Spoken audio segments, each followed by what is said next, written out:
ကျောင်းအုပ်ကြီးတစ်ပင်မှာအခြေခံထားရတာကိုအမျိုးသားတယောက်မြင်လိုက်ရတဲ့ဖြစ်သွားဖြစ်လာလူတိုင်းကကျောင်းအုပ်ကြီးကိုလှောင်ပြောင်နေကြတာပါအဲ့ဒီအမျိုးသားကတော့ဒီကျောင်းကိုအတိရောက်လာတဲ့ဆရာတက်တင်ကျောင်းသားတယောက်ဖြစ်ပါတယ်ဘသူကဒီလိုလုပ်တာလဲလို့ကျောင်းအုပ်ကြီးကိုသူကမေးပေမဲ့ကျောင်းအုပ်ကြီးကတော့ကြောက်ရွံ့တုန်ရင်နေပြီးဘာတခုမှမပြောနိုင်ခဲ့ပါဘူး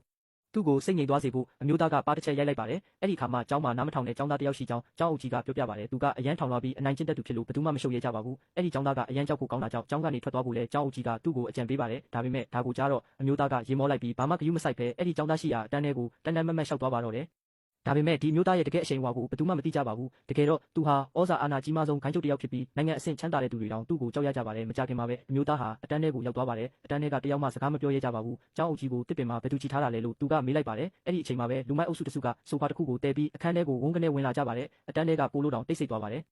ခဏအကြာမှာတော့အဲ့ဒီစိုးသွမ်းတဲ့ကောင်လေးဝင်လာပြီးဆိုဖာပေါ်မှာထိုင်လိုက်ပါတယ်သူကသူ့လူတွေကိုမျက်စိမိတ်ပြလိုက်တာနဲ့လူတွေကအမျိုးသားကိုဝိုင်းလိုက်ကြပါတယ်ဒါပေမဲ့မထင်မှတ်ထားပဲစက္ကန့်ပိုင်းတွင်းမှာတင်အဲ့ဒီလူအားလုံးကိုအမျိုးသားကအလဲထိုးလိုက်ပါတယ်ဒါကိုမြင်တော့ကောင်လေးကမြင့်တက်သွားပြီးအတန်းထဲကចောင်းသားအားလုံးကတော့အမျိုးသားအတွက်အားပေးအောင်ဟစ်ကြပါတယ်